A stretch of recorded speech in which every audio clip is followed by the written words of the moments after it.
L'Ukraine décale la célébration de la victoire sur l'Allemagne nazie au 8 mai. Elle souhaite ainsi prendre ses distances avec les commémorations russes.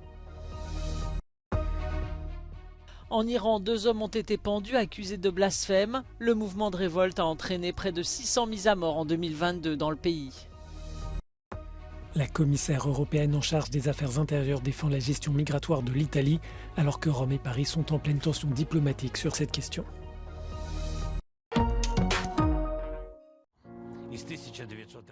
L'Ukraine commémorera désormais la victoire sur l'Allemagne nazie le 8 mai et non le 9 comme le font les Russes, a annoncé ce lundi Volodymyr Zelensky. Pour le président ukrainien, les parallèles entre la Seconde Guerre mondiale et la situation actuelle sont trop nombreux. Сьогодні я підписав відповідний указ. І щороку, від завтра, 9 травня, ми будемо вшановувати нашу історичну єдність. Єдність усіх європейців, які знищили нацизм і переможуть рашизм.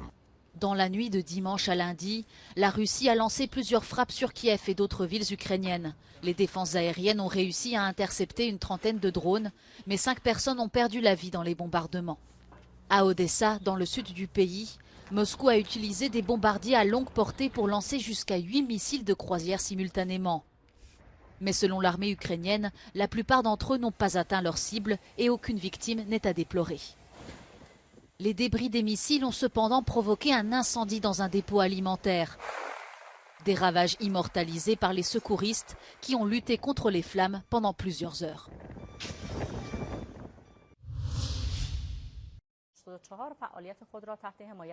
Après l'exécution ce week-end d'un Irano-Suédois pour terrorisme présumé, les autorités iraniennes auraient mis à mort 2 autres prisonniers, cette fois pour blasphème. Youssef Mered et Sadollah Fazelizar ont été pendus dans une prison du centre du pays. On les accuse d'avoir insulté le prophète Mahomet et encouragé l'athéisme. Les exécutions pour blasphème restent rares. Les condamnés à mort sont principalement des opposants au régime religieux iranien et des membres de minorités ethniques. Le mois dernier, un rapport d'ONG occidentale a révélé une augmentation spectaculaire de l'application de la peine de mort dans la République islamique l'année dernière. Plus de 200 personnes ont été mises à mort depuis janvier 2023, 582 en 2022, une augmentation qui coïncide avec des mois de manifestations contre le régime et une répression sanglante qui a fait des centaines de morts et de nombreuses arrestations. L'Iran se place au 2e rang pour la peine capitale, derrière la Chine.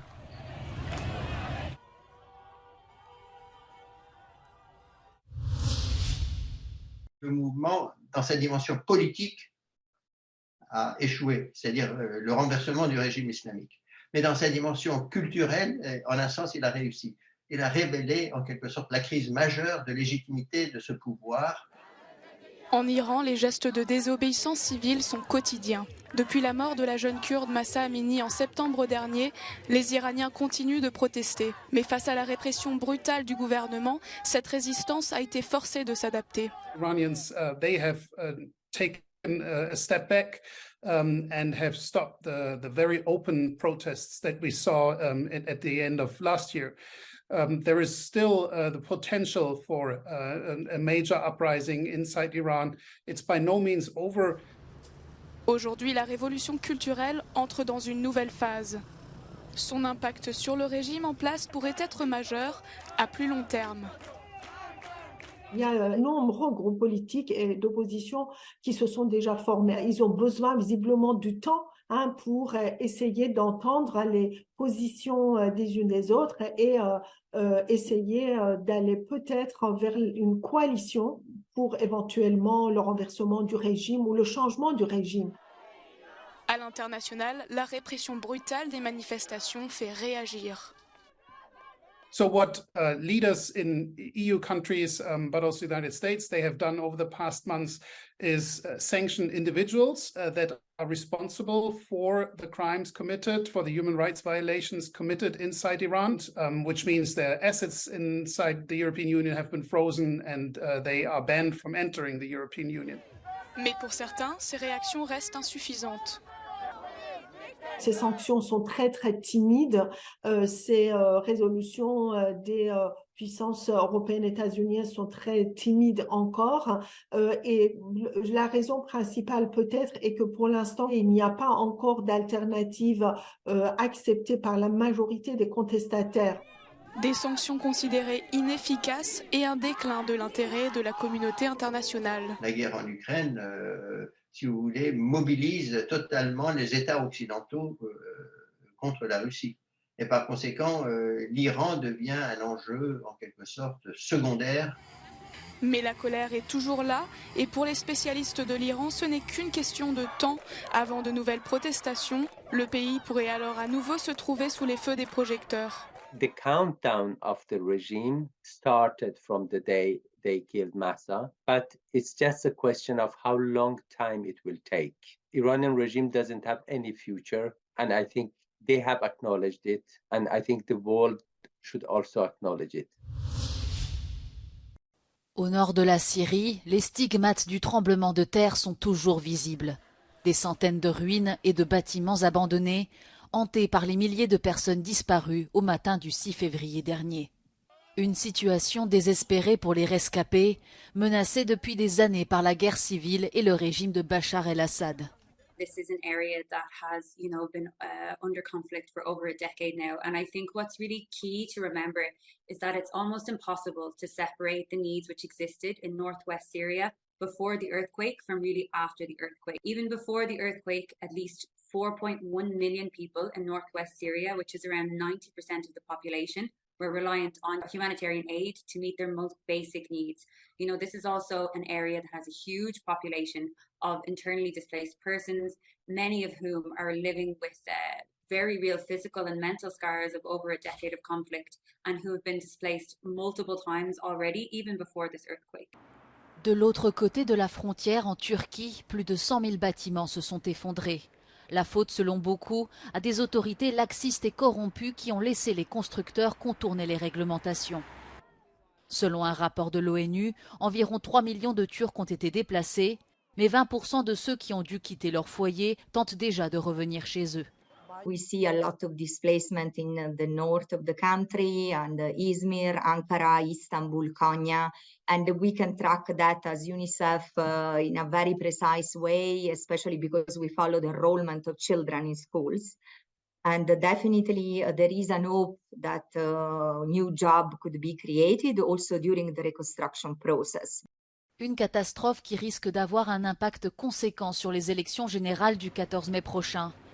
Ironie du sort, le président sortant Recep Tayyip Erdogan est arrivé au pouvoir il y a 20 ans grâce à la mauvaise gestion d'un autre séisme dévastateur. Selon les premières estimations, la reconstruction de la région devrait coûter 90 milliards d'euros.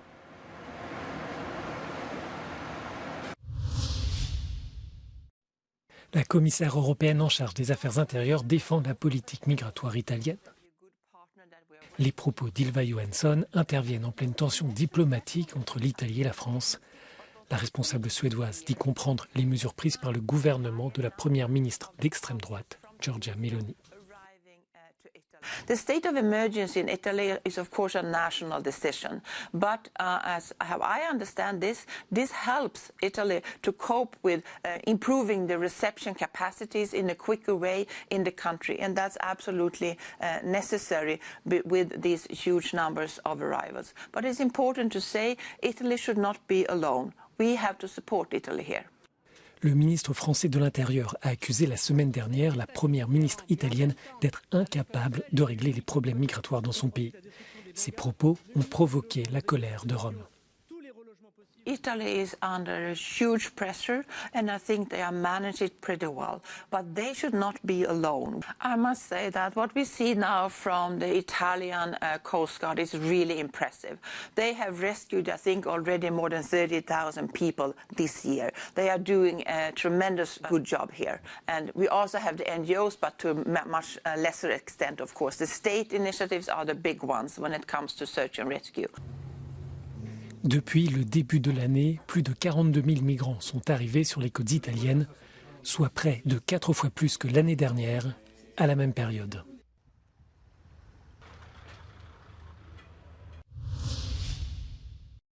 Le brouillard politique s'épaissit un peu plus en Slovaquie. Ce dimanche, le Premier ministre Eduard Heger a annoncé sa démission, mettant fin au gouvernement de coalition de centre-droit. La présidente Zuzana Čaputová a nommé un gouvernement par intérim qui dirigera le pays jusqu'aux élections parlementaires le 30 septembre prochain. Une situation qui survient dans un climat tendu, marqué par l'inflation et la guerre en Ukraine, et qui pourrait favoriser Robert Fico, candidat socialiste pro-russe et populiste, en tête des sondages. Le ministre chinois des Affaires étrangères en tournée en Europe cette semaine. Qin Gang doit rencontrer ses homologues allemandes, françaises et norvégiennes alors que Pékin s'efforce de jouer un rôle de médiateur dans la guerre en Ukraine. Ces dernières semaines, le président chinois Xi Jinping a rendu visite à Vladimir Poutine à Moscou avant de s'entretenir par téléphone avec Volodymyr Zelensky. Le Quai d'Orsay a précisé que le ministre chinois des Affaires étrangères serait à Paris ce mercredi, une venue attendue après les propos controversés de l'ambassadeur de Chine en France. Au Chili, le parti de droite ultra-conservateur des Républicains a été chargé de rédiger le nouveau projet de constitution, selon les résultats officiels d'un scrutin communiqué ce dimanche. Plus de 15,1 millions de Chiliens se sont rendus aux urnes pour élire les 50 membres du Conseil constitutionnel chargés de proposer un nouveau texte pour le pays. Il s'agit du deuxième processus de réécriture de la loi fondamentale pour remplacer celle héritée de la dictature d'Augusto Pinochet. Début septembre 2022, les Chiliens avaient rejeté à 61,9% une première version de cette nouvelle constitution.